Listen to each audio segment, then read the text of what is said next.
We're good? All right. Good afternoon, everyone.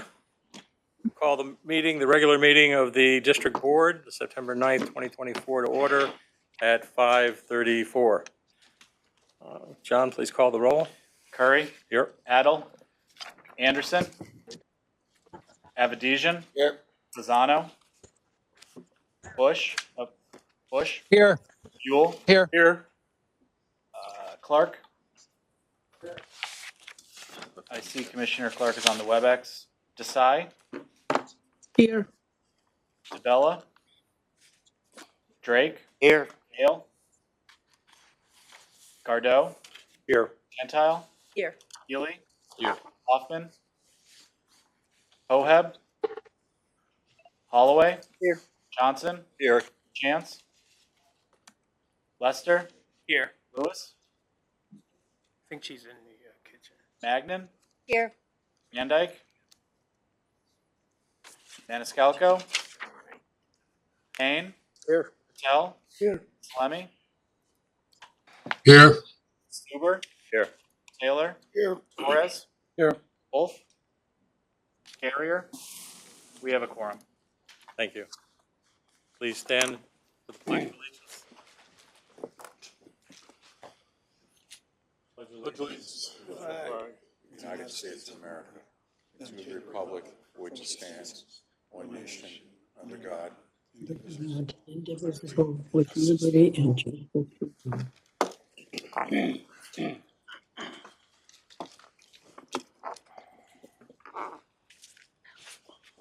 Before we move on to public comments, I apologize for being 3 or 4 minutes late, and I would ask our district clerk to ask maintenance to go around the building and set all the clocks in all the offices and rooms and conference rooms at the same time. We were only 1 minute late. Well, late nonetheless. All right, is there anyone in the audience that would like to address the board relative to agenda items? Anyone on the WebEx? On the phone? Seeing none, hearing none. Move on to reports from district chairman. Oh, I'm sorry, approval of the minutes. Wow, how quickly we forget. Chair will entertain a motion for approval of minutes from July 1st, 2024. Discussion, changes, additions, deletions? All in favor? Aye. Opposed? Motion carries. Report from district chair. The only thing I have is that last week I met with the town manager from Britain, Newington, and along with the NBC commissioners. And he's fairly new to the job. He's very new to the job, but enthusiastic. And I'm happy that he's going to work hard, I think, and be a participant and work with MDC moving forward. He does have a learning curve. So thank you for that. Report from Chief Executive Officer. Thank you, Mr. Chairman. I've just got a couple of things I want to talk about, but this first one is going to be a presentation, a short presentation from Jamie and Rita. As you know, we have been doing Learn to Earn program for high school students. Really, we started in 2018, and then we had we had to stop because of COVID, and we started ramping up. But we have not been very successful in that program.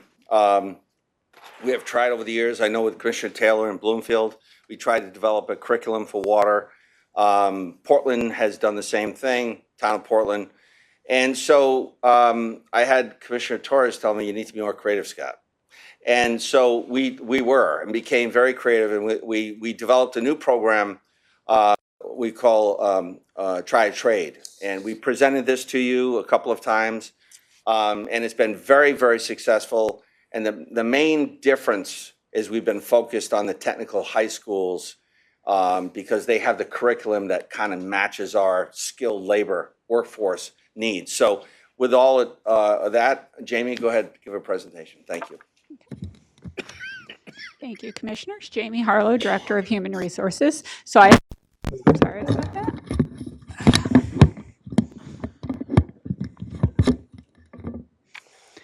Okay, I have a few slides. They're not the prettiest, but I wanted you to see the kids. I wanted you to see the pictures because we had a couple really good programs right now. So Scott just mentioned the Try-A-Trade program. So these pictures here are from a short program we did in April. I know we've mentioned it here and there, but this is the first time I really am getting the opportunity to show you kind of some of the stuff that we had done. Can someone advance the slides? Thanks. So we actually partnered with, I always get this, it's a long name, Connecticut Pre-Apprenticeship High School Training Program. This is a group, they work with DOT as well. They are in some of the local high schools, not so much the technical high schools, but they are in a lot of local high schools, and they are trying to build the trades. They're trying to get kids engaged in non-college degree programs and trades, electrical, plumbing, things like that. So we did partner with them. They also have relationships with a lot of the local unions, Carpenters Union, Laborers Union, Iron Workers, all of those. So we did a 1-week unpaid internship program. So it was during spring break when these kids didn't have school, and they volunteered and came for the whole week, for full days pretty much. And they spent some of the time at the local unions, which was great just to expose them to what all of the trades have to offer. Some of the pictures there, the one with the hydrant there, that's actually on our property. We had the Carpenters Union come in, and we actually laid a cement concrete pad underneath one of our hydrants. So that is actually going to be a functional area in our operations department that these kids got firsthand knowledge of. They also, the other half of it was really getting them introduced to the MDC, which is obviously, what's really important to us. So we got to highlight a lot of what we do. The kids worked hand in hand with our departments. We did tours, and I cannot thank our staff enough because they were phenomenal during this 1-week program. I cannot tell you how excited these kids were to be here and how interested they were in potentially having an opportunity with the MDC. So again, we did partner with this group. It was a full week with the goal of, at the end of this, are we going to have a pool of candidates that we can potentially get into a work-based learning program? As Scott has said, the Learn and Earn program really hasn't been all that successful. So over the last couple of years, we've really been working to develop a program where we can get young people in hands-on and kind of bring them in that way from the ground up. We've had many conversations with our unions. All of our unions have been awesome with buying into this program. Again, as much as the staff, I appreciate all of the staff and all of their hard work. I also appreciate the partnerships with the union because essentially we are bringing these kids in. They are working up to 40 hours a week alongside our union employees, getting experience firsthand with what we do here at the MDC. So the Try-A-Trade program is kind of what has morphed into the work-based learning program. We had about 12 students that came to the Try-A-Trade program in April, and what they had done, they got their flagger certification. They also got to tap a water main. They got to test meters on the workbench. They demoed CCTV, got a tour of the construction site, including the tunnel. I know I'm missing stuff. They got to assemble a hydrant. Tapping the water main they liked. They also liked cleaning the catch basins. They got to do that on our property as well. They also did a tour of WPC, and at the end of it, we had several students who actually wanted to work at WPC, which was great. We also had them visit our maintenance department, so they got to help repair a pump shaft. They got to help align it. So again, got hands-on experience doing this, and then also spent some time with utility services where they learned a little bit about what they do, call before you dig, survey, and stuff like that, as well as visiting the command center. So again, it was a very compressed week. We didn't get to do nearly as much as I would have liked to have done, but it was a phenomenal experience. So I tried to put as many pictures as I could because it was a great experience. Got really positive experience from the kids. Again, we have about 12 that went through that program.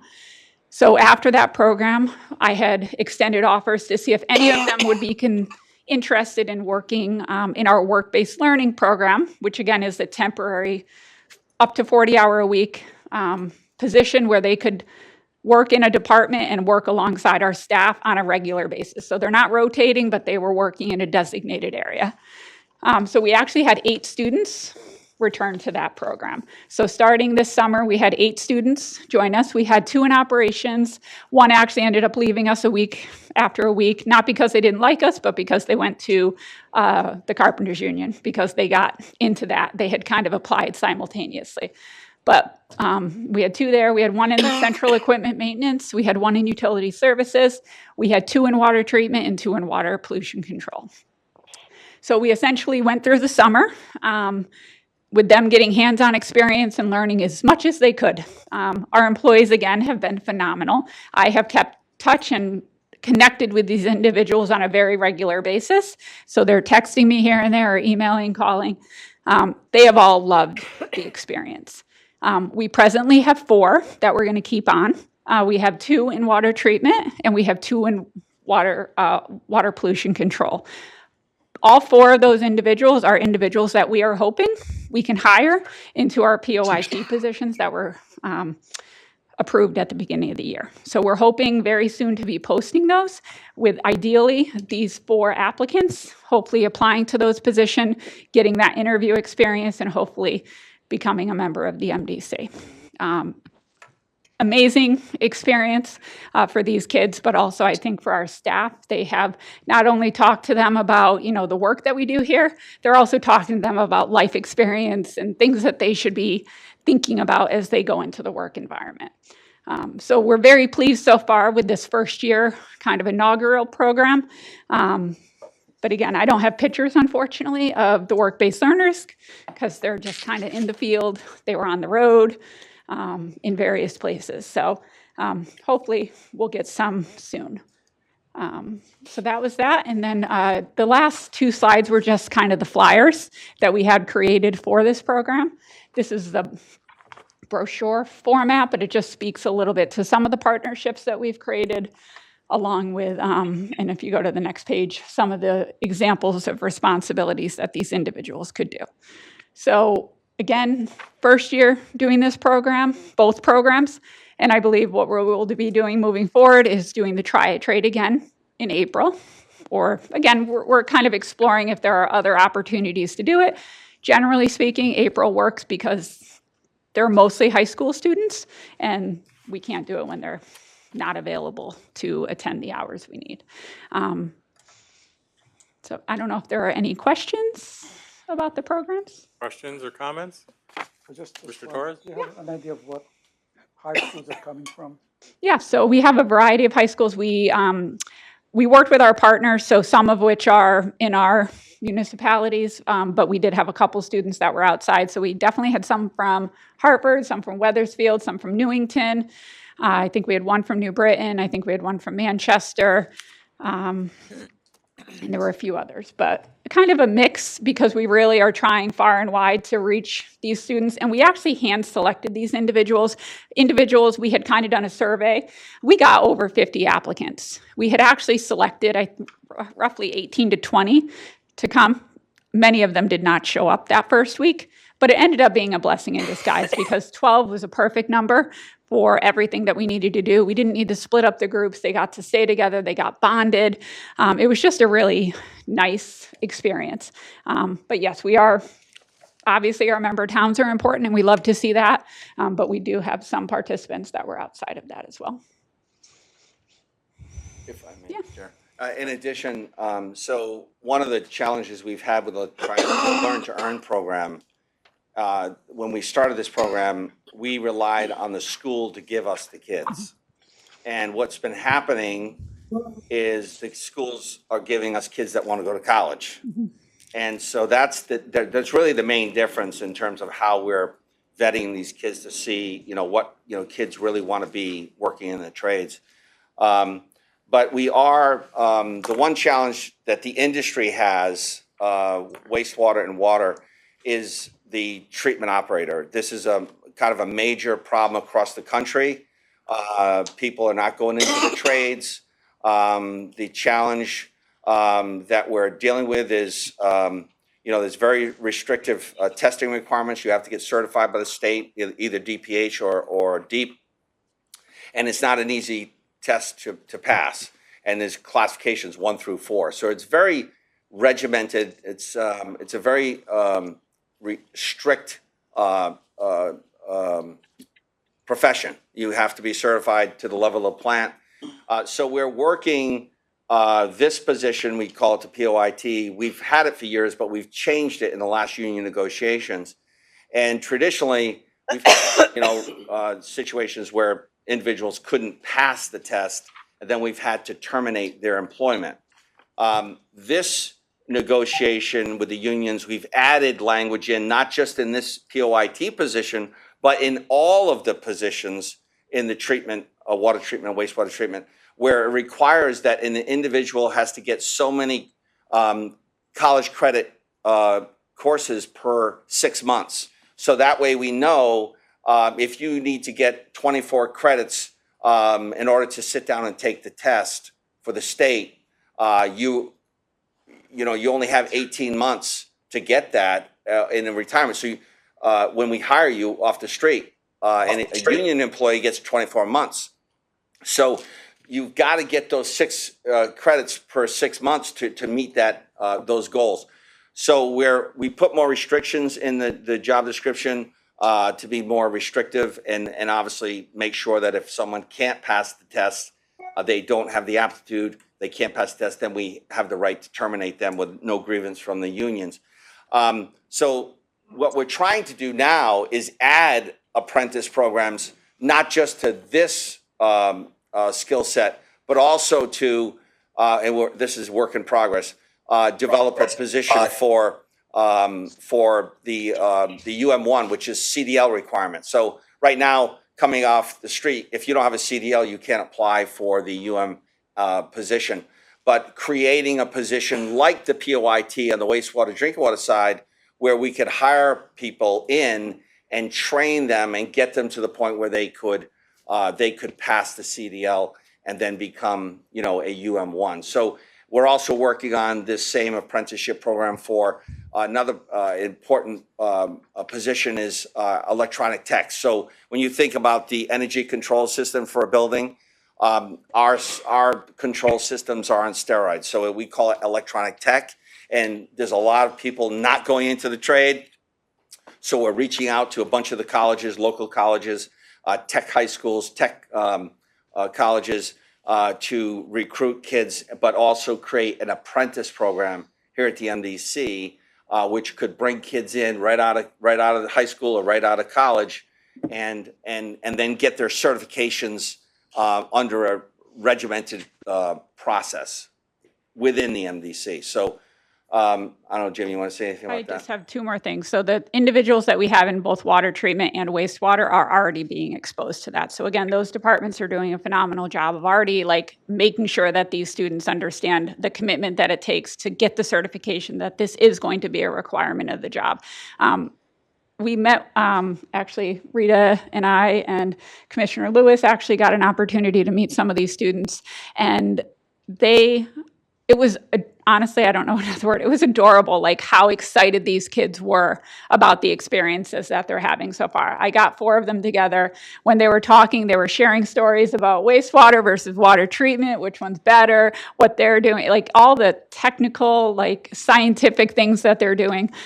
So it just really showed how engaged they are. And they are all super committed to working towards those certifications.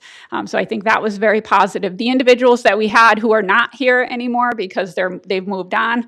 We do have a couple of those individuals who are actually going to be getting their CDLs or actively are pursuing that. We had one individual who didn't have a driver's license, which can be a roadblock to getting a job here. That individual, that was his goal by the end of the summer. He got his driver's license. He's now going to be working on his CDL. And then we had another one who also is working on his CDL. So what we are doing, we're not losing touch with these individuals. We are also, I'm working with Jeff King and Carlos Bravo and they are working with our contractors. So even though they've stopped working here, we are trying to make those connections with our contractors, so hopefully we will see them again in the future. So again, a multi-pronged approach to it, but so far for the first year, we're pleased with how it's been going. Listen, regarding the CDL, I know that becomes a barrier to a lot of folks, and Yes. it can be costly for folks to get that type of training. Now, I guess there is some restrictions on who can teach that CDL or how they get that CDL, particularly if Yes. it's the CDL Class A. Yes, and actually, one of the students we are working with, he actually is getting financial aid to do it. So there are programs out there that will help these individuals potentially pay to get their CDL. Once they're employees, if employees want to get their CDL, we can also help pay for that under the tuition reimbursement program. So there are multiple avenues, but in this temporary program, I have heard that there are some financial aid situations that should hopefully help offset that. That's very important Yeah. because it can be very costly. Definitely. Especially, are we looking for a CDL? We Class A? really are looking for a Class B. We do have a lot of individuals who have Class As, but the majority, all of our jobs require a Class It B. could be over 10 grand Yeah. just to get that TDL Class A. So, it can be very prohibitive for someone who's starting out entry level, and trying to, do his work, do the job, and then also try to find the funding to do the classes. It can be expensive. And if I may, the one challenge we have with the CDL, we're working through this with the unions, just like the POIT, the ultimate goal is that this individual has the aptitude to actually pass the test. That's really, really important. And that's why we put the restrictions in, is that you have to take so many classes over a 6-month period. The CDL is going to be the same thing. We're going to invest in these young people for our future. And then 2 years later, when we're ready for them to take the CDL, they need to be able to pass that test. So but it's going to be, we're going to have to work out the details with the unions, but we're committed to making that, being creative. Yeah, just as a recommendation, mentoring, if we could do some in-house mentoring while they're also taking their classes would be good. Mhm. And also even some hands-on mentoring, if it were possible, because we have the facilities and we obviously have experienced employees that, get done this for years. That extra help would potentially, help them get over that hump, especially, if they're nervous about taking the test and that sort of thing.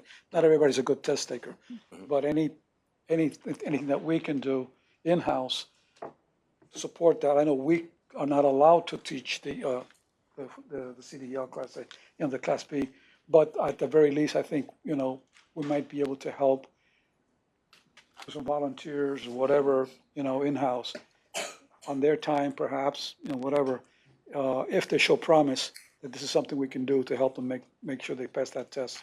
And our staff, Commissioner, have traditionally down in the yard, 4 o'clock in the afternoon, we've got people staying behind, not getting paid. Our staff is staying behind, not getting paid to help train.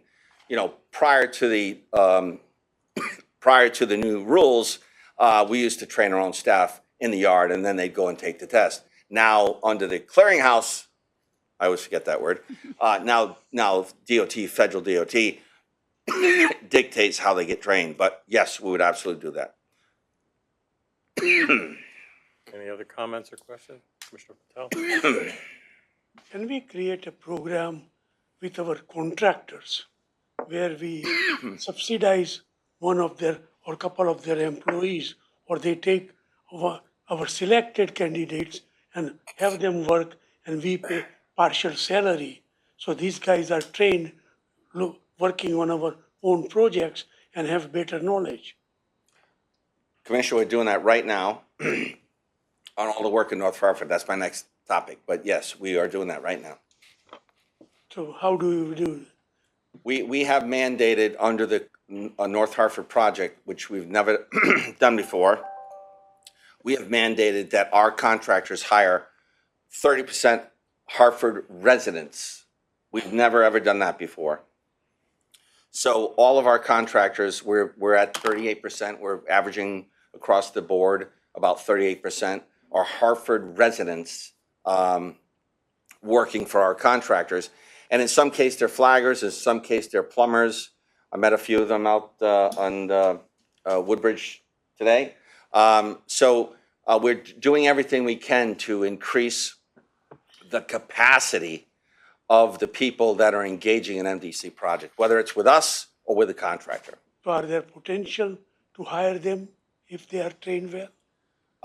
I would tell you, we have at our field office in North Hartford, I know, I don't know how many, but we hear all the time, we get lots and lots of people coming in, applying for jobs at the MDC or their contractors, so yes. Thank you. Any other questions or comments? Jamie, Scott mentioned 24-month period where they have to gain X number of credits. Do we consider that a probational period, so that should they not complete those requirements, we drop them and the only right they would have would be to a Spiro hearing? Yes, that is essentially what happens. It's a special probationary period, so they're still eligible contractually to the increases that are allotted under the contracts, generally every 6 months. But yes, they have 2-year requirement to get their certification. If they don't, then essentially, yes, it goes to disciplinary hearing, and generally they would be terminated if they cannot obtain it in that period of time. Okay, I just, questioned the termination and dropped. Yeah. Two very different things. Yes, so, it's under the probationary period, and the union doesn't grieve it. Thank you. And excellent program. I mean, you're hiring, based on this program, this class, you're hiring 33% of those who went through it. And if you're comfortable with it and the staff that's working with these young people are comfortable with hiring those 4 people, I think that's wonderful. So that's a great, It's been great. The great kids have number to been work great. with. Yeah, And I like your work boots. thanks. I do have them. Thank you. And Cal, you're absolutely right on, I have no idea what the cost of tractor trailer license is, but I have 2 16-year-old grandkids who just got their driver's license, and just to go to driving school was like $900 a kid. Crazy numbers, absolutely crazy. So, okay. Report from district council. I just have Oh, one I'm more. sorry, sorry, go one ahead. more. I'm sorry. Thank you. One more quick one. And Nikki was going to be here to present this, but he could not be here tonight. I've mentioned this before at BPW. I'll mention it again. Really quick, we're working in North Hartford. In September 2022, we were planning to do $47 million worth of work up there. In July of 2023, we agreed with DEEP and the community and EPA to spend $170 million. This is a flyer that's going to be published in the local media in North Hartford in this coming weeks. Durham Street was our first project. We were told by the legislature, by DEEP, by EPA, yes, we agree to everything MDC's proposed to do in North Hartford for community benefit, with one exception: start digging in July of 2023. We did. This project is a 1.5 years ahead of schedule. And I mentioned this before, these roads are paved. Yes, we've got some grass restoration that we're working on, but all of the work's been done. And this is a testament to the MDC employees, who I haven't heard one complaint from MDC employees about how much work they have had to do to meet these schedules. I mentioned it at BPW, I'll mention it again. In 2023, the operational departments had about 1,500 work orders. So in other words, go do something, go fix something, 1,500 as it relates to tapping water mains. 2024, we had 3,400, 2,000 more work orders because of North Hartford project area. With no complaining, just got it done. I mentioned these numbers at, I think, Board of Finance. We did $60 million in the Clean Water Project and the integrated plan in 2023. 60 million total. And in the last 7 months, and I'm sure that number's bigger today, but in the last 7 months, we spent $55 million just on the integrated plan.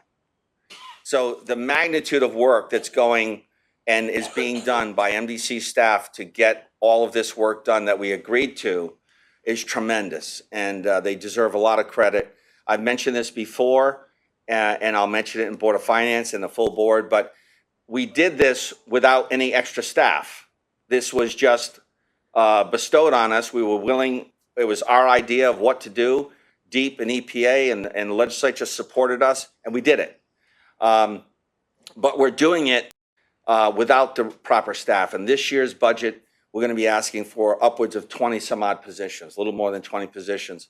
I told you 18, but it grew a little bit. But inflation. But we have a lot to do, and not just this is not just about North Hartford. You remember one thing that we sold DEEP on was I can't give North Hartford free sewer laterals and not give the rest of the community, the other 7 towns the same thing, or the rest of Hartford the same thing. So it's created workload everywhere in the district, and we're trying to keep up with it, and we are. But kudos to our staff; they do a great job, and but we will be asking for a number of positions this year to supplement, and that's it. Questions?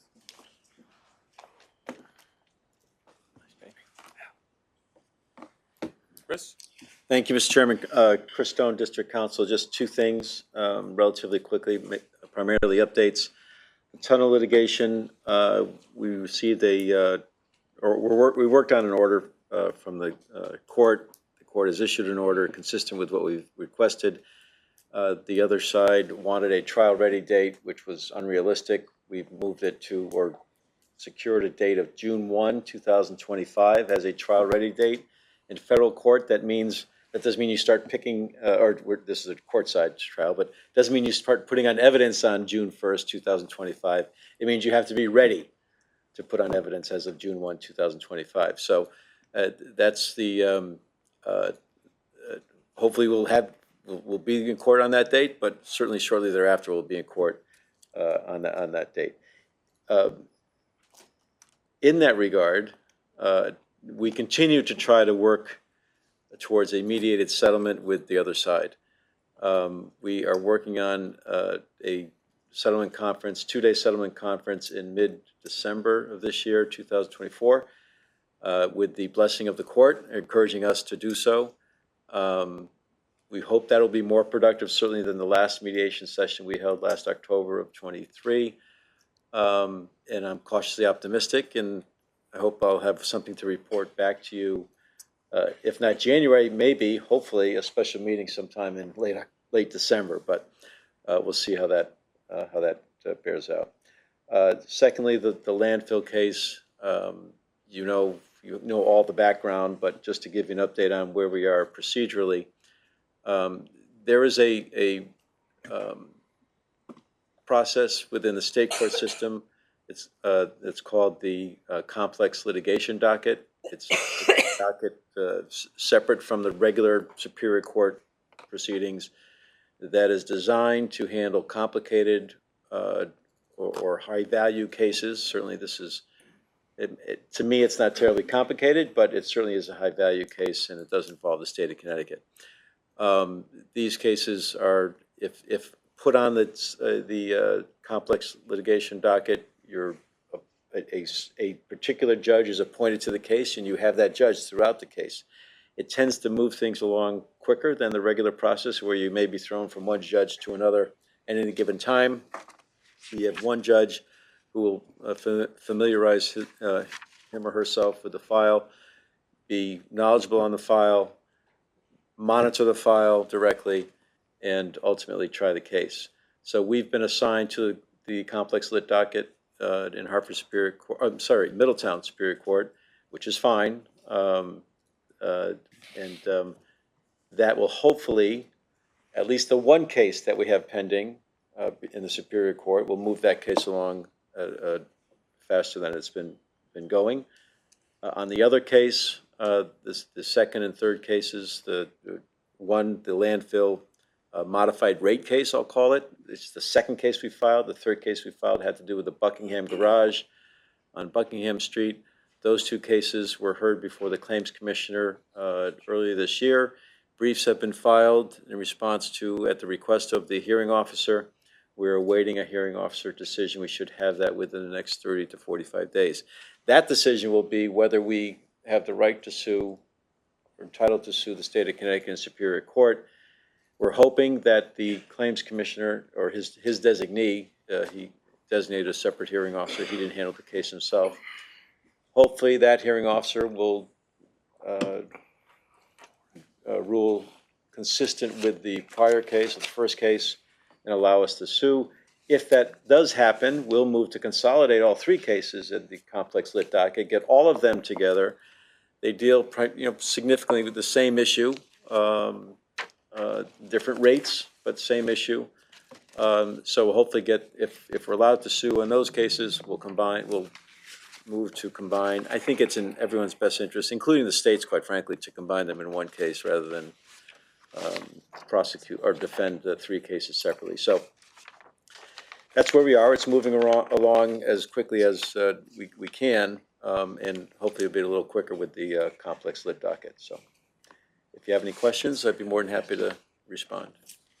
What's the status of our litigation with our contractor for tunnel? Which The tunnel. the tunnel? Okay. Yeah, that's in litigation. That's in federal court. Anything happening? Yeah, oh yeah. We're going through a very exhaustive, somewhat tedious discovery process where we're asking for information from them. They're asking for information from us.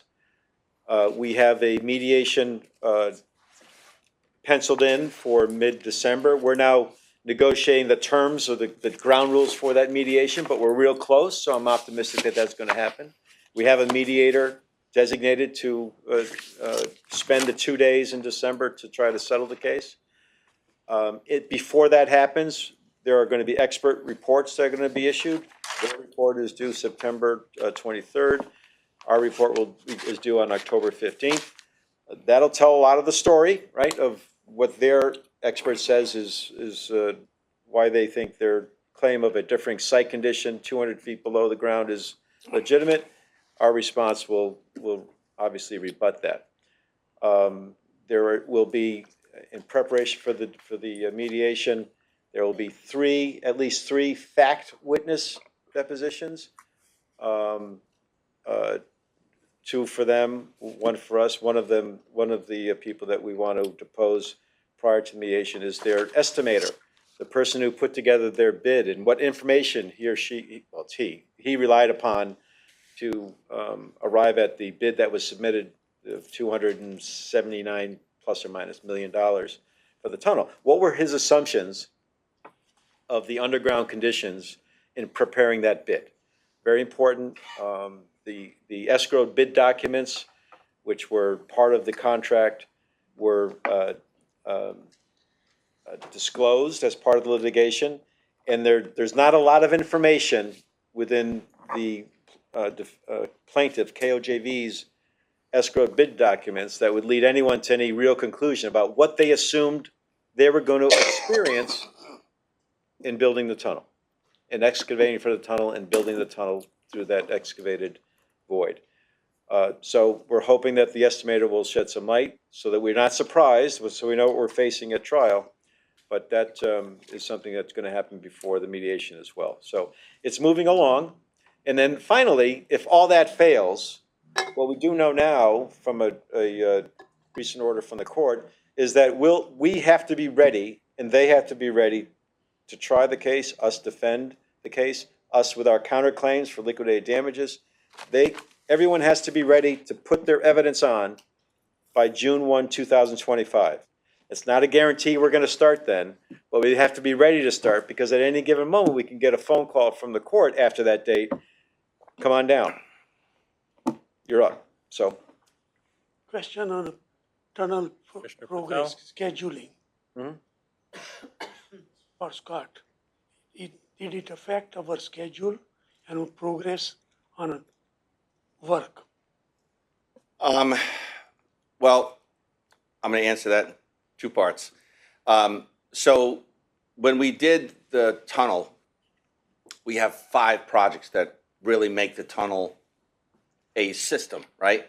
The biggest part was the tunnel and then the pump station that we're building right now. You may remember, and I'm guessing at the date, but it was probably 2016, 17, in that range. DEEP asked us, because we were sucking so much clean water funding from the state, they asked us to break up those 5 projects into pieces. And so they did not want us to build the tunnel and we call it Contract 5 and the pump station projects together because the state was looking for some relief from giving MDC all the money and couldn't give everybody else money. So they delayed that project about 1.5 years, 2 years. So the tunnel isn't operational without the pump station. However, it doesn't affect us because the pump station is not done.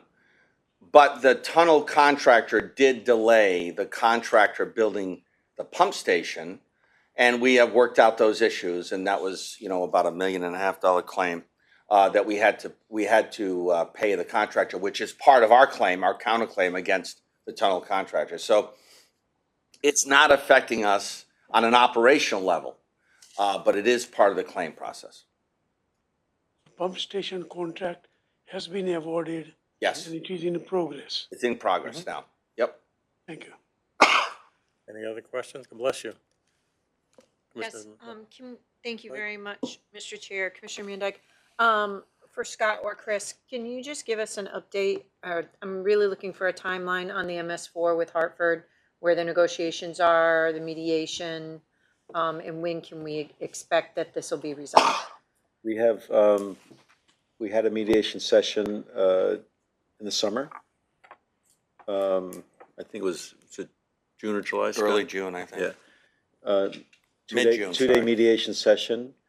We were far apart in terms of where the city was in their proposed MOU and where we were. Using a football analogy, if we're both on the opposite 5-yard lines, we're now each at their 40-yard line. So we came a long way. And I thought we made some significant real progress as part of that mediation. This, by the way, this is a mediator that's appointed by EPA, paid for by EPA, accountable to EPA to try to get us together and to get this thing done. We're due to, we had a break period in large part because in no fault of his, the mediator had other mediations that he had to attend to. So, but now I just got an email this morning where he's asking for, he's been re-upped, so to speak, by EPA to hold another session. So he was waiting for his official confirmation of that, of having more sessions. So he's now back in the fold, and he's asked for dates sometime in the next couple months from both sides to get together again. Maybe a remote conference. He comes up from Washington, but we have made significant progress, and hopefully he can get us both to the 50-yard line, and we'll be done with it. Obviously, we'll be done with it. You still have to. This board still has to act on any MOU. But in terms of a proposal that we can bring to you to say if this is something that the mediator has worked out, the city staff is okay with it, we're okay with it, but you have to approve it, and the city council across the street has to approve it as well. Just a follow-up, Mr. Chair, if I may. Are there 2 or 3 major issues that makes up those 20 yards that we need? No, honestly, the major issues. That's how we got from to where we are. And that's how I measured progress. So we did some major issues that were out there that we've come much closer to a resolution. It's that, again, that 40-yard line difference is where we are. There may be 1 or 2 major ones. Off the top of my head, I can report back to you, but I don't know what they are off the top of my head. And there's some minor nitty things that have to be worked out. But one of the most, I can tell you by example, one of the most important issues to us was to clearly delineate within the structure of the MOU who's responsible for what tasks. Okay, and our proposal set out with a lot of specificity as to who's responsible for what tasks. And this isn't a criticism of the city's proposal, but their proposal was somewhat lacking in specificity as to who's responsible for certain tasks. We're beyond that. That was a big step because arguably, if it's unclear who's responsible, if something fails or something's not done, we'll be back with finger pointing or trying to prove something that would be difficult to prove and just delay. But so they came off that, to their credit. They came off that, says, you know what, we'll agree to delineate specifically who does what, and they took on a lot of responsibility in the stormwater issue and the MS4 issue. So that's good news, and that's one of the things that brought us to that closer. Obviously, we haven't resolved it. Otherwise, you'd have something in front of you. But we're optimistic we can get to that point, and we'll have a presentation to this, go through the proposed MOU, and you'll have to act on it one way or the other. And I think the last follow-up, if I could, Mr. Chair, is there any negative consequences right now for the city or MDC that we have not come to an agreement on this? In other words, are they not able to apply for certain federal funding? Are they, is there anything, because we don't have this MS4 MOU in place with the city of Hartford, are there any negative consequences either for the city or for MDC right now? Well, the one potential negative consequence to not having an agreed upon MOU is that we'll get a consent order, and the city will get a consent order, and the EPA will decide who does what. That's potentially a negative consequence. As to any consequence, presently as this work is ongoing, because EPA is so involved in the mediation, tells me that they want us to solve our own issues, and they're giving us the time to do that. I'm not aware of any grants that have been withheld or suspended or denied. Certainly not from us. We've got a couple grants, as you know, from EPA, $2.5 million on several tranches over the last 3 years.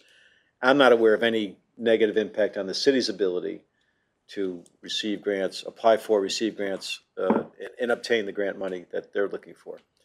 If that changes, we'll let you know. But so far, EPA has been, stern and somewhat strict in compelling us to do this thing that we probably should have been doing months ago, if not years ago. Thank you, Mr. Chair. Any other question? I would only add that the timelines that Chris is talking about are not uncommon when dealing with mediation and arbitration. And the best place we can be right now is in mediation, because going to a consent order is just like an arbiter deciding the fact, well, not the fact, they're going to decide and make a decision, and it doesn't matter how good your case is. The old adage is, if you're in arbitration, you've already lost, because it's going to be up to one person to make a decision, no matter how good a case you have. So we're in a better spot than we could be right now. And thank you, Chris. Anything else, Chris? No, that's it. Thank you, Mr. Chairman. All right, next up is Chief Financial Officer Bob Barron.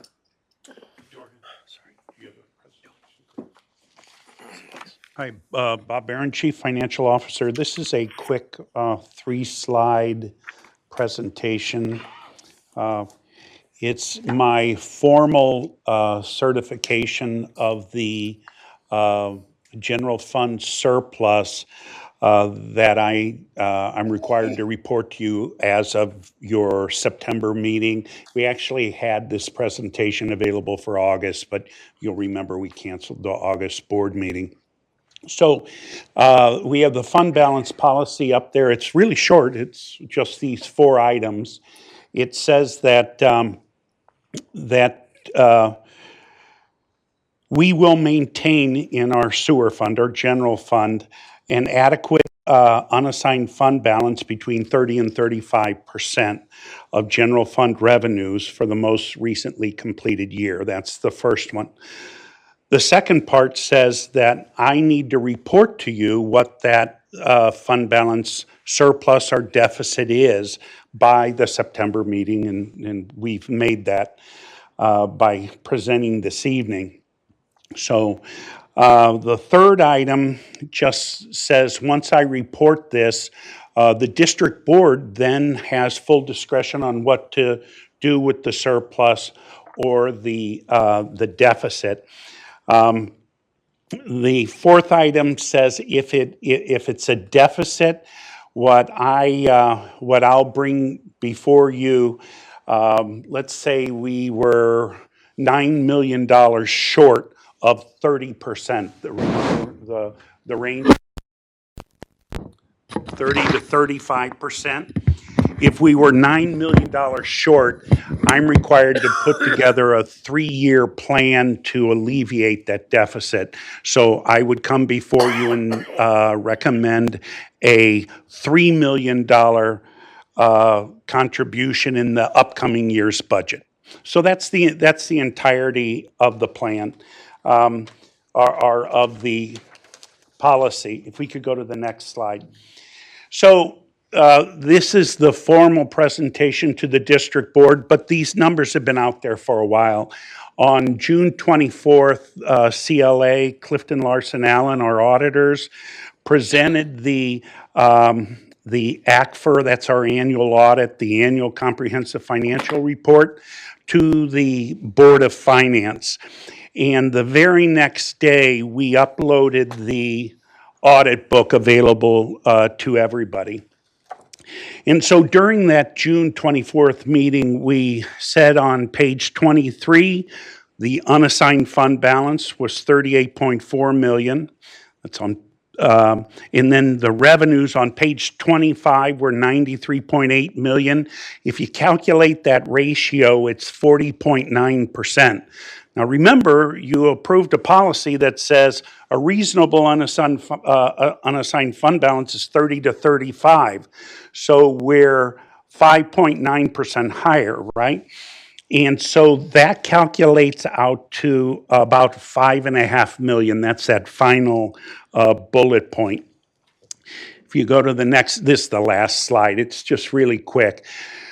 So there's this annual comprehensive financial report that was put online in June. It has 2 areas where we speak to it, right at the front of the audit.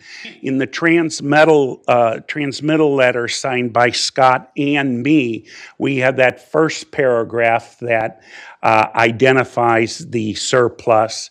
And then the management discussion and analysis section, it's a much longer section that follows the transmittal letter. We also state the surplus. So speaking about the surplus, I think it only happened one other year. I believe it was in 2022 where we had a surplus above the 35%. What happened is in September, we had a budget proposal that we would use that surplus to lower the ad valorem rate paid by our towns. We've collected all the requests from all the operators, and we've done the analysis on our big drivers for the budget for next year, 2025. Payroll, of course, OPEB and pension contributions. We just wrapped up our annual solicitation for all the other insurances, general liability, workers' comp, and the like. And so that's all going to be packaged and presented on Monday to Scott. He'll give us direction on what to present to the Board of Finance at the end of September, which will include a recommendation on on this surplus item. But of course, as the policy says, it's entirely up to the board on how you allocate that recommendation. But I think it's good for you to see the surplus in isolation tonight, but also see it with all the other expenses that are going to go up in the next year and determine exactly how you would like to apply that. So that's it for the official presentation of those surpluses. Are there any questions? Question? Commissioner Patel? Scott mentioned that we may add some positions, 25 or 30. Do we have the provision in the budget for that? 5 minutes, Chair. Yeah, so we start working the budget early. We're in July, we're working with staff and departments to see what they spent on fuel last year. So we've already started. And so we're in the infancy stages of putting this budget together. We've identified positions. The majority of the positions, if you remember, are going to be capitalized because it's construction design related. So if you remember, in 2008, we started charging the integrated plan, the long-term control plan, the Clean Water Project budget. We were charging up to 5%, and that 5% charge was revenue to Avalorum. So we were collecting upwards of $13 million at the height of it, and it was helping reduce Avalorum. So we're charging, Peter to pay Paul. So we're taking $13 million and slowly realized that we're very concerned about when we submitted the 2018, the integrated plan, we're very concerned that it wouldn't pass a referendum. And we were very concerned it wouldn't get approved by DEEP. So we started in 2017, slowly, I used to refer to it as cocaine. We're giving all of this money to Avalorum. And then if there's no referendum and we don't get the integrated plan approved, we're going to have to charge Avalorum $13 million in 1 year. So we went from 13 million down to 0. And I think the last year we charged, Bob, was maybe 2021. Yeah, I think it's 3 years with no. 3 years with no. Right. So we got rid of that. So no longer is the integrated plan paying MDC's Avalorum revenue stream to Lower Avalorum. And so we've right-sided that. Now, thank God, 2022, we got the integrated plan approved. And now we can start charging correctly, whether it's integrated plan, whether it's CIP, sewer and water, Avalorum or water. And so we're properly charging staff where they belong. And so capitalizing the workforce in engineering has always been capitalized. All of our engineers and our construction people have always been capitalized. It's just the buckets they were put in. The majority of them were put in Avalorum, the sewer side, general sewer. And as Bob said, that's your fund balance. That's general sewer. But for example, we said when we started the integrated plan,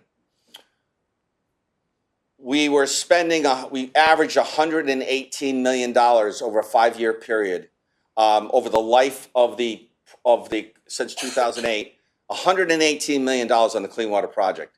And the whole idea of the integrated plan was to lower that down to 40 to 50 to $60 million and then spend less on general Avalorum. So we actually, some towns had said, why don't you have like a hybrid Avalorum system? And actually we created one by the integrated plan. So the projects that we can truly justify to DEEP that are integrated planning related typically got paid for by Avalorum. And now you'll see in this budget, you'll see that what we're asking for in CIP request, we used to only ask you for CIP requests for general sewer and water. Now we're asking you for the IP. So any IP project, integrated planning project, the board approves it, just like they approve the general sewer. But you'll see this year, our general sewer projects are only about less than $25 million. So we always knew that we were going to start doing more work on the integrated plan and less work on Avalorum, which actually is benefiting and in part reason why we're able to achieve a 0% increase over the last couple of years. So I hope I answered your question. But they'll be capitalized. Not all of them, but most of them. Any other questions?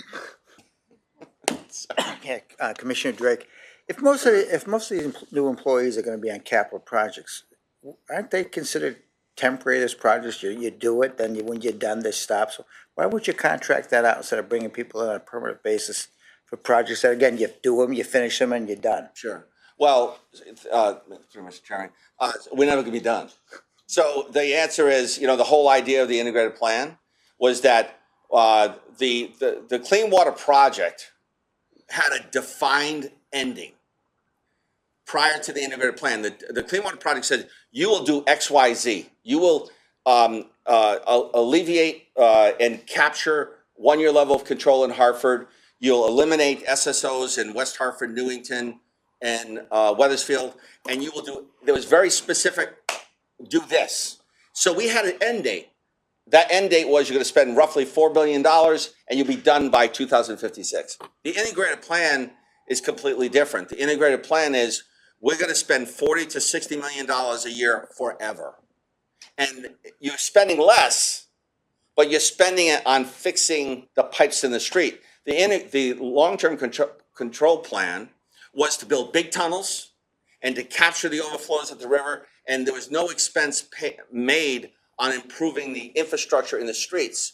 So it's a long-term program, Commissioner, to your point. The state of Connecticut, where I came from in 19 years, every staff member at Public Works is capitalized. So that's the way the industry works, but I hope I answered your question. Any other questions? Okay, thank you, Bob.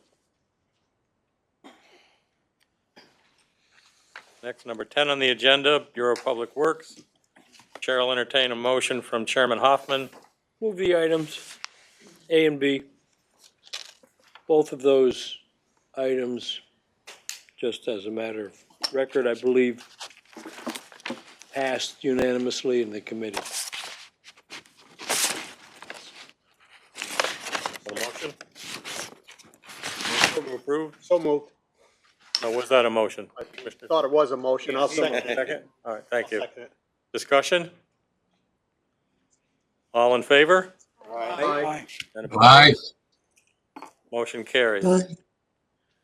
Next, number 11, Water Bureau, consideration potential action for reimbursement with towns of Windsor, Baker Hollow Development Permit Agreement.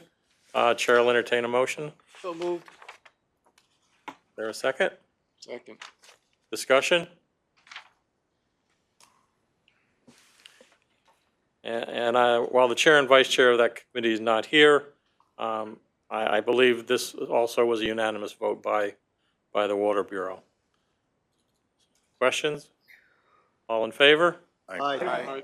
And opposed? Motion carries. Number 12, PPI Committee, consideration potential action, employee medical insurance opt-out. Chair recognizes Chairman Taylor. Move adoption. Mr. Chairman, this item was debated and passed at PP&I, and I move that it be passed. Move adoption. That's a motion and a second. Discussion? Mr. Chairman, Mr. Patel? did we start any activity on Amazing Workplace program?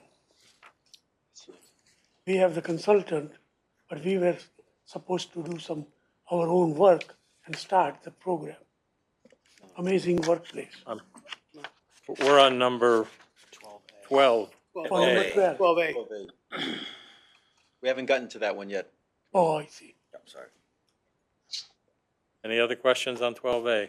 Yes, Mr. Commissioner Chair. Van Dyke? Thank you, Commissioner Van Dyke. I'm just wondering, as I read this is a new benefit for 2 of our unions, correct?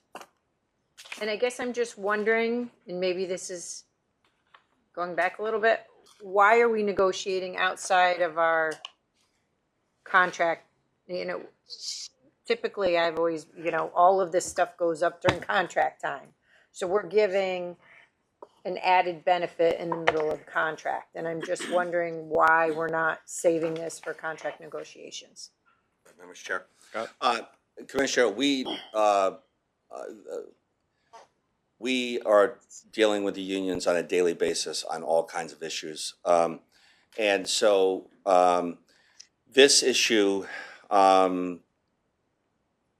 we gave and give to the E&Es. And it is a $2,000 benefit for a family, spouse and employee. And so we felt it saves MDC money. The MDC, so if you think about this, the MDC's premium to provide insurance for a family is $35,000. So if we have an employee adopt this buyout for $2,000, we just save $35,000. And if I could interrupt, I'm just saying, the question that I have is not necessarily about saving money. Yep. It's specifically procedural that we're opening contracts and adding benefits, not during a, negotiation. I mean, Yeah, and to your point, we have 1,000 issues every year that are similar to this. And they come up for whatever reason they come up. And we'd like to wait 4 years, but the MDC can save a lot of money. So that's why we bring these issues when they do come up to the board. It's a huge benefit to the MDC. We've given this benefit to the E&Es. The three unions, one of the unions has not accepted it. We're hopeful that they'll change their mind because they have the largest potential number of people that would actually benefit from it. But when an issue comes up and it saves MDC money, it doesn't make any sense to wait 4 years to bring it to you. So that's why we're bringing it to you. Commissioner Torres? So I guess what you're saying is that we, as practice, as a business practice, amend contracts as needed within any period of time between the times that we actually negotiate and renegotiate a contract. And that's been past practice. And we have It's nothing new. stipulated agreements, probably this high over the years. I think that's the question. Yes. The question is a matter of process, Yeah. that if this is something which is past practice, and that we do this because of the expediency of being able to resolve some of these issues between those contract years, that we do that. Yeah, and to your point, negotiations, when, obviously the MDC is looking out for the best interest of our employees, but we're also looking out for the best interest of the MDC. And when we have something that, we see can save the MDC lots of money, we want to take advantage of that. And waiting 4 or 5 years, the $35,000 is not, that's the premium, right? That's what we pay. But the actual cost, one of those employees, we could, God forbid, could have cancer and it's $1 million bill. So- I'm not, again, it's not Yeah. this particular issue. It's the general process that you're saying that as long as it's mutually agreed upon Correct. between the MDC and the union, that this is something that can be opened or discussed or brought to the board for consideration. It's a mutual thing. Right. So that either one, it wouldn't come forward before this board unless it was something that was agreed upon by both. And the reason why 184 is not here and they're not part of this agreement is because they wanted something for it. And we said, well, we're giving you something for it. We're giving you $2,000. So the answer is they felt like they wanted to negotiate. Okay, so we'll wait 4 years for that negotiation. But yes, it's a mutual benefit to the employee, to the MDC. We'd like to bring those to you when we feel it's appropriate, and that's why it's here. Mr. Chairman. Chris? Thank you. Just one quick comment. Chris Stone, District Council. This situation is not what I would consider a contested collective bargaining situation. This is, both parties agree, it's timely. We're not leaving, it's also important to note, we're not leaving potentially employees without insurance because they participate in this because they have insurance elsewhere. So they're covered, we save the expense, they get a modest benefit for that. And I think for the E&Es, it's worked. And there's savings to be realized. There's no need to wait. I think it's 3 more years on the union contracts, 4 more years on another one, that period of time. Well, I understand that the process question, and it's a good question. This is one, it's not reopening the contract and start, every issue over and over again. We have contracts, they're in place, that's the Bible until next time. But this is an issue that was not collectively bargained. It's really by agreement, and it works for everybody. Any other questions? I would only add to Commissioner Van Dyke that Chris is right. This is not uncommon in municipalities and boards of education. And to Cal's question or Tel's question, everybody wins. I mean, during negotiations, when a contract is open, there's issues on the table that obviously neither side's going to be 100% in agreement with the other side.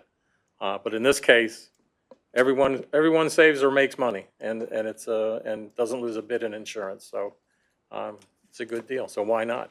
Good deal for us as MDC. Any other questions? Yes. Mr. Clark, Yes, Commissioner Clark. my question is, if it's not accepted at this point with, as the chairman said, how long will it stay in limbo? I think she's referring to me. I think Maybe. so.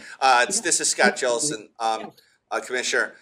So we've left the door open to 184 and said, we're happy to offer the same program that we've offered to 1026, which is our supervisors union, and 3713, which is our technical union.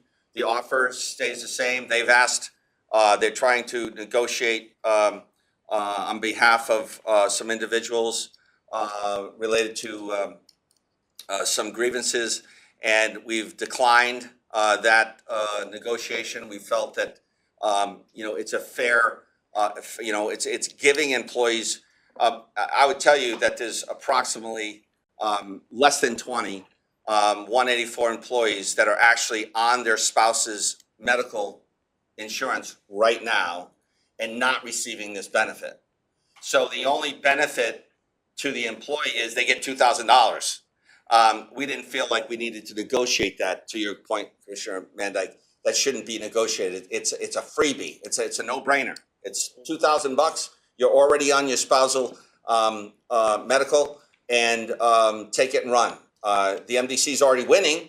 We already have that employee on someone else's medical. So hopefully we've got less than 184 people here in this meeting tonight, and they'll knock on the door of the president and vice president of 184 and say, why didn't we take that deal? So we're not negotiating right now, are we? No.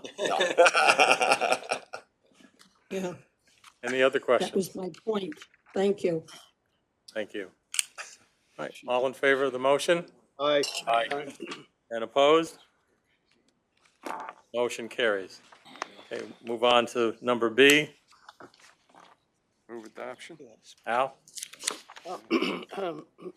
Mr. Chairman, this was approved at PP&I.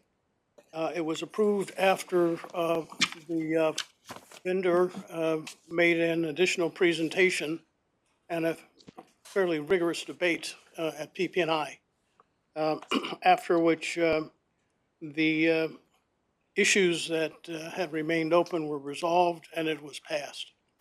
Recommended to be passed by the board. There a second? Second. Commissioner Clark. Discussion? Question? All in favor? Aye. And opposed? Aye. Motion carries. And Chairman Taylor, letter C. Item C relates to the discount rate, which would be used both with regard to the pension plan and our OPEB plan. Bob, do you want to make a few comments? This was debated once again rigorously at PP&I and was passed unanimously. Okay, before we have discussion, could we have a motion? Move adoption. Motion by Taylor, second by Second. DeBella. Bob? Sure. We had USI, our new actuary, replacing Milliman, speak to PP&I, and essentially they were okay with maintaining the discount rate at 6 5/8 for both the pension and OPEB plan. What that means on a budget basis is that the OPEB is going to cost us about $900,000 more contribution in '25 than this year, and pension's going to cost us another $800,000 next year, so about $1.7 million. It's a reasonable increase. We're keeping all the assumptions the same. The mortality table will remain the same, and the discount rate. The actuary did say there's going to be a new mortality table either issued this year or next year, and so these relatively modest increases, that we should enjoy them while we can, because next year they may be a little steeper. Frankly, people are living longer, and on the pension side, we have to pay those benefits for longer. So, the recommendation was that we keep the discount rate the same at 6 5/8. I also supported that conclusion as well. Questions?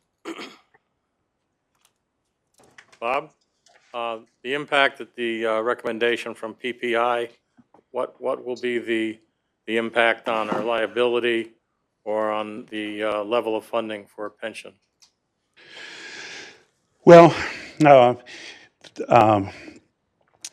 discount rate, if you lower it, your liability goes up. And so you have to contribute more each year. By keeping it the same, our actuarially determined contribution, the ADC, is supposed to be the number that if we fund at 100% every year, the actuarial analysis says that we will have the assets available when the liabilities come due. So, but to your specific question, that funding relationship, what they do is they take all the liabilities and discount it back to today's dollars. And then they take a look at how much money you have in the bank, right? And that's the funding ratio.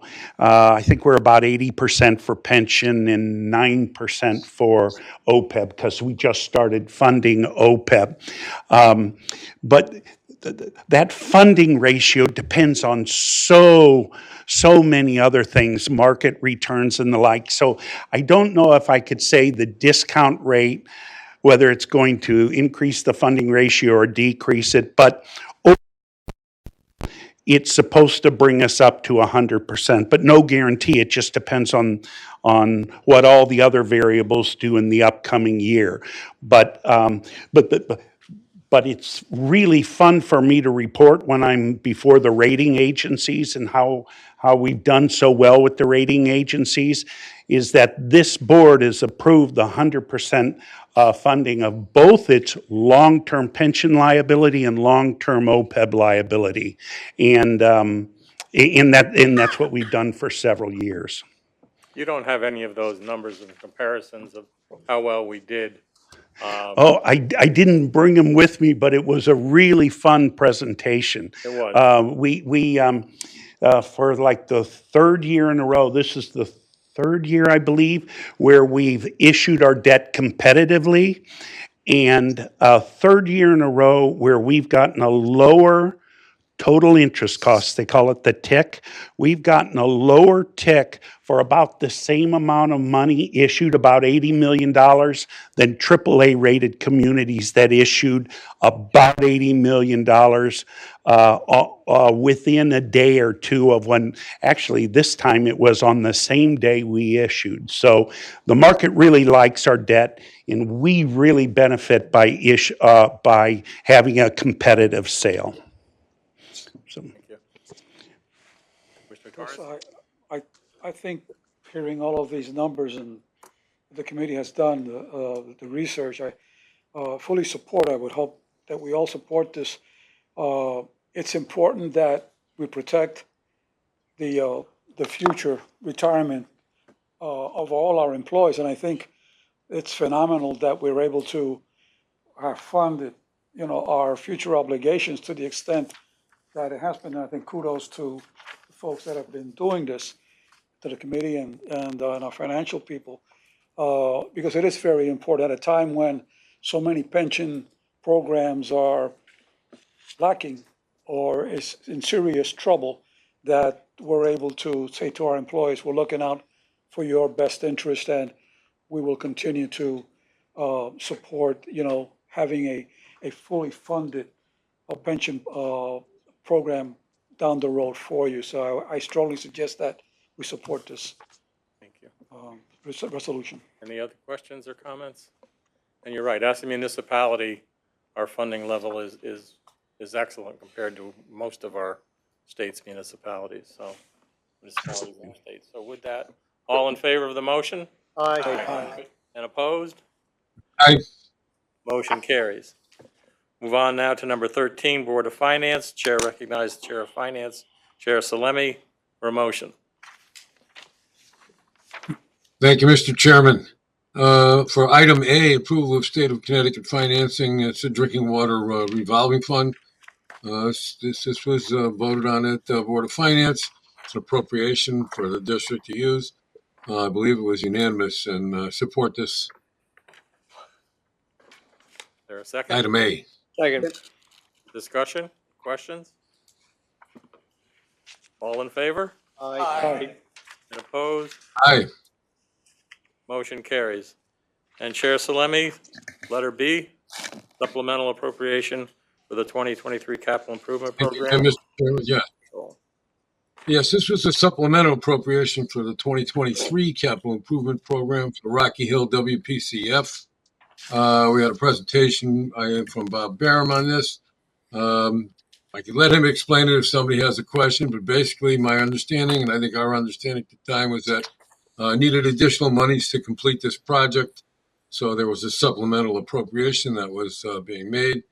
Bob is going to identify the funds, what part of the budget that the funds for this, the capital improvement budget, funds for this will come from. I don't know, Bob, if you want to, if there's anything, anybody wants Bob to explain it any further? Is there a second to the motion? Second. If not, No, any questions? All in favor? Aye. And opposed? aye. Motion carried. And Chair Salemi, supplemental appropriation for the 2024 capital improvement program, sewer backup prevention program. Thank you, Mr. Chairman. Again, this is a supplemental appropriation. It's additional monies that were required to fully fund the project. Scott Jellison actually gave us some information about this. I don't know if, Scott, if you want to explain it. It certainly was approved, but it had to do with I believe, the North End of Hartford, the sewer backup prevention program. Second. Is there any question? Are there any questions? Scott, is there anything you want to explain this, Scott? Because I think it expanded the program, and you talked about it earlier tonight. With the kind of work that is getting done in the North End. Maybe you want to explain that. Yes, this is Scott Jellison. As I mentioned, Board of Finance, and I mentioned this earlier tonight, the agreement that we had with DEEP on the North Hartford project was we needed to be able to do everything we're doing in North Hartford everywhere, all 8 towns. This additional $1 million is to give us monies for backwater valves, sump pumps for for the district. Any questions? Thank you, Scott. Mr. Chairman, would like to move the question. All in favor of the question, the motion? Aye. Aye. Opposed? Motion carries. Aye. Now we'll move on to number 14. Thank you. Thank you, Chair Salami. Committee on MDC Government, consideration, potential action. A, revision of water ordinance, meter setting, and B, new water ordinance, lead and copper rule service line replacement. Fortunately, neither the chair or vice chair are here, so I will entertain a motion. Is So moved. there a second? Second. Discussion, questions? All in favor? Aye. And opposed? Aye. Motion carries. Number 15, opportunity for general public comments. Judy.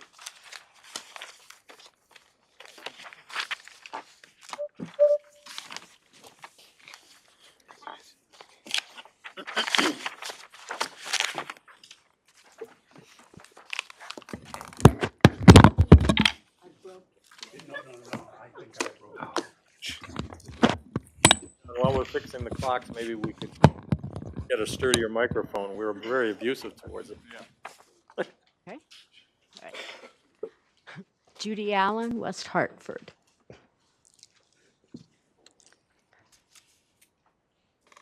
I'm appalled, and I don't think that's too strong a word, at the behavior I've seen in some committee meetings. Transparency does not mean airing personal conflicts at public meetings. Those conflicts belong in private conversations with the goal of finding a way to respect each other and find common ground. If that can't be done, bring it to Commissioner Curry, who has shown to be level-headed, ask cogent questions, offer well-considered opinions, and be respectful of all. Commissioners should strive to be an example of excellence on behalf of the MDC for its customers, for the public, and to serve with civility towards each other and their opinions. Personal conflicts have no place in public meetings. I was also interested, as you voted tonight, was in PPI with the huge discussion about that amazing workplace. And one of the reasons for bringing it to the general board was so the board could fully understand what that was all about, and they should know before. And that just didn't happen. I mean, you had it was on the agenda, but nobody talked about what it was. Thank you. Thank you, Judy. Alma? Alma, can you hear us? Yes, I can. Okay. Thank you for calling on me. You're So my welcome. name is Alma Elder, and I'm from an organization called Third Act, which represents senior citizens who are active in community affairs. And I have been very interested in the Metropolitan District Commission and have followed it for some time. I initially began about a year ago to have some interest in the Durham Street sewer separation project. And I want to say congratulations on finishing that project ahead of schedule. I must confess that I'm a little shocked at how expensive it was. Me being a regular citizen who doesn't have much idea about these things, that was very expensive, I think, $2 million to complete it. And for a relatively small area, I mean, on a map, it looks like it's about 3 blocks with several houses on it, I grant you. But anyway, congratulations on finishing this part. And I fear that it's going to be very expensive to continue with the flood mitigation because it is so expensive. And I'm appreciating at the Paris Olympics that the Seine River also had a lot of difficulties with flooding. And in that town, it must be expensive also to try to mitigate it. So those are my comments. Congratulations on finishing that separation project. Thank you for your time. Thank you, Elma. Is there anyone else that would like to address the board? Move on to 16, the future agenda item. Yes, Commissioner DeBella, Just a point of personal privilege. please. I'd like to extend my family's thanks to the board. My sister passed away last month, a month and a half ago. There was no August meeting, so I couldn't extend. Just to thank everybody for their wonderful notes, emails, text messages, and concerns of the board itself in terms of what her passing was. She was a teacher in the Hartford school system for 50 years. Graduated from Central Connecticut State College, and she was a person that was very involved in politics. She served for, I think it was 17 or 19 years as the president of the Federation of Hartford Teachers, and she was a person that loved education, loved the unions. She was a union member, and I just want to thank everybody for their letters, messages, and things of that nature. She's lived a good life. She had some medical problems. 27 years ago, they took out 2/3 of one of her lungs, and she lived another 27 years, and that was a personality she had. Never gave up. So I'd like to thank everybody on the board, the wonderful notes, emails, text messages, for your involvement in your. Thank you, Bill. Anyone else? Thank you. Name? Thank you. Commissioner Payne here. Nothing to request on the agenda, but just a comment. I want to thank the staff for all the work that they do. And I was watching a technology meeting just recently and learned how our people that are running the plant have maximized our income by the way they work it. And it's just amazing how much money they've been pulling in. And I think that's just one example of how well all our staff does on all the departments. And I just wanted to pay a thank you to all our staff. Thank you, Mr. Chairman. Mr. Chairman, Mr. Abdijian, nothing to add, but I also want to thank the staff and thank Scott for helping a lady on Caput Street who ended up in her house having carbon monoxide poisoning, thinking it was the work that was done outside on the street by the MDC. And we knew it wasn't, but ended up calling, she ended up contacting the MDC, contacting myself. The day I went over there, MDC, 2 people came in, went through the house, took a look, talked to her, made her feel very welcome. The staff did a phenomenal job. They found out what the real problem was, but the fact is that we did get there and respond immediately, and she was very happy. Thanks, Scott. And the crew did a good job. Thank you. Anyone else? Okay, with that, I think we've completed the agenda, and I declare the meeting adjourned.